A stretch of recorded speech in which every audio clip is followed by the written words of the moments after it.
Very warm welcome ناظرین، اور آج کے ولاگ میں ایک دفعہ دوبارہ ہمارے ساتھ سینئر جرنلسٹ سلمان درانی صاحب موجود ہیں، اور کسی تعارف کے محتاج اس لیے نہیں ہے کیونکہ اس وقت جتنی بھی صحافت ہے وہ کنورٹ ہو چکی ہے ڈیجیٹل میڈیا پہ، اور یہ ڈیجیٹل میڈیا کے کنگ ہیں بہرحال.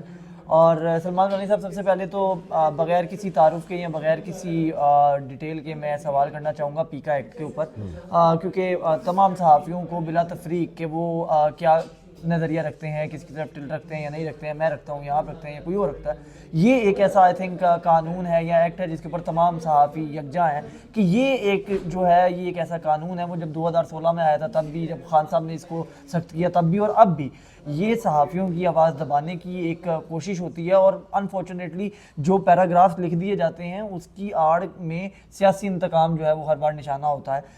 ہم امید تو کر سکتے ہیں کہ موجودہ حکومت جو دعوے کر رہی ہے کہ ہم نہیں کریں گے وہ ہو، لیکن اس کا مقصد ہمیشہ میں یہی نظر آیا. تو پی کے ایکٹ پہ آپ کیا کہنا چاہیں گے؟ یار عظیم، مجھے تو یہ لگتا ہے کہ میں کل بھی ایک جگہ بول کے آیا تھا کہ رانا ثناء اللہ صاحب سوشل میڈیا، جس کو سوشل میڈیا بولتے ہیں، وہ اگر سوشل میڈیا کی انڈرسٹینڈنگ رکھ کر یہ پیکا بناتے ہیں تو پھر انا للہ و انا الیہ راجعون.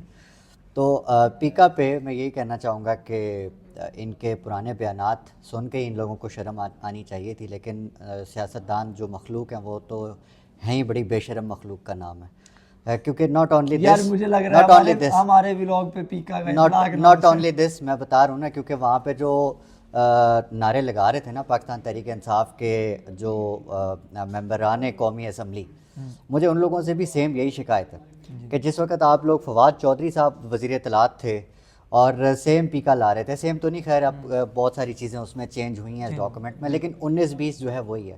اس وقت کے پیکا پہ چیخیں مار رہی تھی نون لیگ اور پیپل پارٹی، وہی پیپل پارٹی جس کے جو آصف علی زرداری ہیں صدر ہیں، انہوں نے آج سائن کر کے پیکا پہ اس کو ایک قانون کی شکل دے دیا ہے.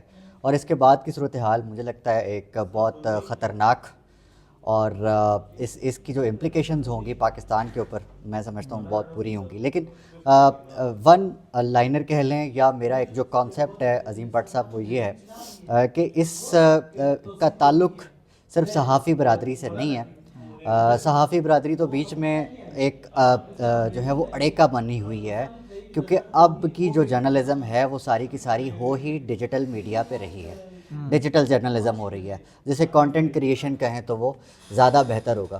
اچھا، اب اس چیز کی بیسک انڈرسٹینڈنگ نہ رکھتے ہوئے جو قانون بنا دیا گیا ہے، ایک پکچر یہ ہے. دوسری طرف جو پکچر ہے وہ امریکہ میں اس وقت جاری ہے، چل رہی ہے کہ ڈونلڈ ٹرمپ صاحب جن کو بہت زیادہ سمجھا جاتا تھا کہ جی یہ بہت زیادہ سختیاں کریں گے سوشل میڈیا پہ، اور جو پروپیگنڈا ہے جو ان کے خلاف ہوتا ہے، جو صحافی CNN وائس آف امریکہ کے خلاف جیسے ہوا، اس سے بالکل الٹ.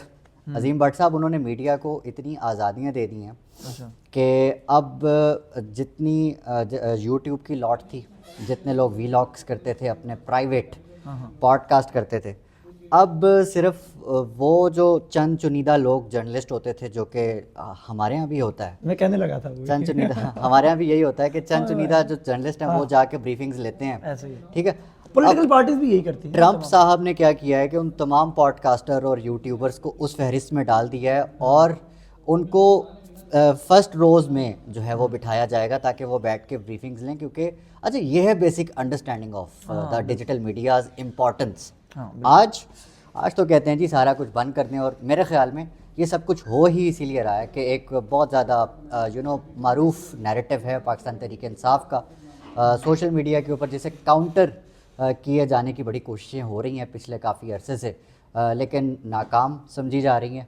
اور اسی کی ایک کڑی یہ ہے کہ جو پیکا ہے اس کو لایا گیا ہے اس وجہ سے کہ اب اس کانٹینٹ کو، جس کانٹینٹ کو یہ سمجھتے ہیں کہ یہ قابل اعتراض ہے، اس پر لگایا جائے گا. لیکن سوال پھر بھی میرا وہی ہے کہ زیادہ تر جو پاکستان تحریک انصاف کے اکاؤنٹس ہیں، بڑے بڑے اکاؤنٹس ہیں، ایون عمران خان صاحب کا اپنا اکاؤنٹ وہ باہر سے ہو رہا ہے، تو آپ اس چیز کو کتنا کو کنٹرول کر لیں گے، کتنا ہی آگے آپ چلے جائیں گے؟ یہ تو بڑا مفصل آپ نے بات کر لی، لیکن ایک بات سے خیر میں ڈس ایگری کرتا ہوں اس تمام معاملات میں. کہ رانا ثناء اللہ کے جو الفاظ ہیں اس پہ آپ نے تنقید کی وہ آپ کی طرف سے, بٹ آئی تھنک وہ ایک لہجے کا ہے. ہم فیصل آباد کے لوگ یا پنجابی وہ سوشل ہیں یا سوشل, آپ بھی سوشل کہتے ہیں؟ نہیں آئی تھنک میں فیصل آباد کا نہیں, میں لاہور کا ہوں, لیکن ہم بھی رے کو اڑے بولتے ہیں لاہوری, ہم پہ بھی اعتراض ہوتا ہے. سوشل میڈیا کو سوشل میڈیا کہتے ہیں؟ میں نہیں بولتا ہوں, آف کورس نہیں بولتا, میں لاہور سے تعلق رکھتا ہوں, وہ فیصل آباد کے ہیں. جس طرح ہم لاہوریوں کے اوپر جو الزام لگتا ہے رے اور اڑے کا, رانا ثناء اللہ کو اپنا سوشل پہلے ٹھیک کر لینا چاہیے. نہیں یہ کہ تھوڑا سا وہ ڈاؤن اس پہ چلا جاتا ہے, یہ ان کی ایک ٹھیک ہے لینگویج بیریئر ہوتا ہے. اب جس طرح بلاول کے اوپر تنقید ہوتی تھی کہ ان کا ایکسنٹ ڈفرنٹ تھا, سندھیوں کا ڈفرنٹ ہوتا ہے, پٹھانوں کا ڈفرنٹ ہوتا ہے, پنجابیوں کا ڈفرنٹ ہوتا ہے. آئی تھنک اس میں کوئی جو آپ نے جو پوائنٹس اٹھائے میں نے صرف ٹانٹ کیا ہے. میرا کہنے کا مقصد صرف یہ تھا کہ انہوں نے جس دن اس پہ سائن کیے ہیں, جس دن اس پہ سائن کیے ہیں, I can guarantee you Azeem Butt صاحب آپ بھی ساتھ ہی بیٹھے تھے, آپ کو سب پتہ ہے کہ ان ممبران قومی اسمبلی میں سے کسی ایک نے بھی بشمول وزیر اطلاعات عطا تارڑ صاحب, انہوں نے بھی ڈاکومنٹ کو پوری طرح سے پڑھا ہی نہیں ہوا تھا. بھائی مجھے تو صحافیوں کے ساتھ کہہ ملاقات رہے ہیں, مجھے تو اس سے زیادہ کیا پتا ہوگا کہ میں نے تو بھگتا بھی پیکا لگا ہے, تو میری تو پیشیاں بھی چل رئی ہیں اور جیل میں بھی رہے ہیں یقینی طور پر. ہاں تو دیکھیں یہ باقی جو باتیں آپ نے کی وہ درست ہیں کہ بھئی آپ کو ریگولیٹ کرنا ہے, ریگولیٹ سے. اچھا میں ون لائنر چاہوں گا تاکہ میں مزید آگے بڑھوں. سلمان دورانی سمیت کسی صحافی کو یہ اعتراض تو نہیں ہے کہ فیک نیوز بند کرنے کے اوپر جو ہے وہ کاروائی ہو رہی ہے؟ فیک نیوز کے تو ہم سب کے خلاف کاروائی ہونی چاہیے اس کے اوپر. اب فیک نیوز کا اب یہ جو بات ہے جو سلمان بھی کر رہا ہے اور میں بھی کروں گا, اور اس کو ہم فیک نیوز کیا ہے یہ ڈٹرمن آپ تھوڑی کریں گے, مطلب آپ گورنمنٹ میں بیٹھ کے آپ ڈیسائیڈ کریں گے کہ نیوز کون سی ہے اور فیک نیوز. اچھا وہ لوگ ڈیسائیڈ کریں گے جن لوگوں نے اس وقت سارے کا سارے ملک کا انٹرنیٹ بند کیا ہوا. ہاں مطلب this is also valid argument. V P N لگا کے آپ ٹویٹر یوز کرتے ہو, ایکس یوز کرتے ہو, ساری ایپس یوز کرتے ہو, دیٹ مینس اب آپ ڈیسائیڈ کر رہے ہو, کمپلیننٹ ڈیسائیڈ کرے گا کہ فیک نیوز کیا ہے. پھر دیتا مطلب ہے عظیم بٹ میں آپ کو کہتا ہوں آپ غلط جرنلزم کر رہے ہو. یو آر اے کمپلیننٹ, آپ مجھے پیکا کے تھرو 5 سال یا 3 سال اچھا وہ قید بھی دلواؤ گے اور مجھ سے یہ تقاضا بھی کرو گے کہ میں 20 لاکھ روپے جرمانہ ادا کروں, پلس میں نے اگر جانا ہے اپیل میں سپریم کورٹ میں تو وہ جو سپریم کورٹ کے مہنگے مہنگے وکیل ہیں ان کی فیسیں بھی میں نہیں بھرنی ہے. میں اتنا امیر ہو گیا ہوں. نہیں دیکھیں بھائی, اچھا اب دیکھیں اس میں میرا ذاتی طور پہ یہ کہنا تھا کہ حکومت کے پاس آلریڈی ایک بہت بہتر آپشن تھا ڈیفامیشن لاز. دنیا بھر میں ڈیفامیشن لاز جو ہوتے ہیں وہ اسٹرانگ ہوتے ہیں, تو اس طرح کی چیزیں نہیں ہوتی ہیں. ہم نے دیکھا کہ مختلف ہمارے پاکستانی چینلز جو برطانیہ میں آپریٹ کرتے ہیں, جب وہ برطانیہ میں کوئی غلط خبر دیتے ہیں تو ان کو جرمانے بھی ہوتے ہیں, ان کے لائسنس بھی کینسل ہوتے ہیں. تو یار آپ ڈیفامیشن لاز آلریڈی موجود ہیں, اس کو اسٹرانگ کریں, اس کی امپلیمنٹیشن پہ بات کریں. اینی ویز ہم اس سے آگے بڑھتے ہیں. آئی تھنک بس کلیئرٹی ساتھ یہ دینا ضروری تھا, وہ سلمان نے بھی وہاں کے قوانین اتنے سخت ہیں کہ جنگ اخبار نے جس وقت جھوٹ بولنا ہوتا ہے نا تو یہاں کے ایڈیشن میں چھاپتے ہیں. یہ آپ پھر زیادتی کر رہے ہیں, صرف جنگ کا نام لے اے آر وائی جس کو بین کیا وہ تو جرمانے بھی ادا کر چکا بین ہو گیا ہے, آپ کو اس کا لائسنس بھی. تو میرا کہنے کا مقصد یہ ہے کہ جو یو کے کے قوانین ہے نا آپ ان کو ہی کاپی کر لیں. ایگزیکٹلی سیکھیں کچھ. ہاں مطلب آپ لوگ کسی کو پرسنلی انتقام کا نشانہ بنانے کی بجائے آپ کو ڈیفامیشن لاز کو مضبوط کرنا چاہیے تھا. اور پیکا بھی آپ لے کے آ رہے ہیں تو پیکا بھی لے کے آئیں, لیکن اس کے اندر یہ آپ اپنی من مرضیاں شامل نہ کریں سیاسی انتقام والی. اینی ویز اس سب کا مقصد صرف ساتھ یہ بھی تھا بتانا کہ ہم لوگ کوئی فیک نیوز کے حق میں نہیں ہے کہ ہم نے فیک نیوز پھیلانی ہوتی ہے. تو ہم کہہ رہے ہیں فیک نیوز کے خلاف کارروائی آف کورس ہونی چاہیے, عزتیں اچھالنے پہ کارروائی ہونی چاہیے, لیکن اس کا طریقہ کار جو ہے وہ ڈفرینٹ ہونا چاہیے. یہ ہمیں ایٹ لیسٹ جو ہم نہیں تو ہم نے تو آپ نے ویسے ہی منہ نہیں لگانا, تو جو ہمارے سینئر صحافی سو کالڈ بیٹھے ہوئے ہماری تنظیموں کے نمائندے ہیں ان کو ان کی وہ لے لیتے, رائے لے لیتے. اینی ویز اینڈ پہ جاتے جاتے وہ آپ کا بڑا فیوریٹ سبجیکٹ ہے رچرڈ گرینل, اور وہ آج جینٹری بیچ بھی آئے جینٹری صاحب, ہاں وہ آئے ہوئے تھے, تو بڑا ان کو پروٹوکول بھی ملا, اور آف کورس آئی تھنک ملنا بھی چاہیے. ٹھیک ہے اگر سرمایہ کاری کے حوالے سے اگر وہ آ رہے ہیں تو, اور پاکستان میں کسی بھی طرح سے بہتری ہوتی ہے تو ہونا چاہیے. بٹ میرا خیال سے آپ کو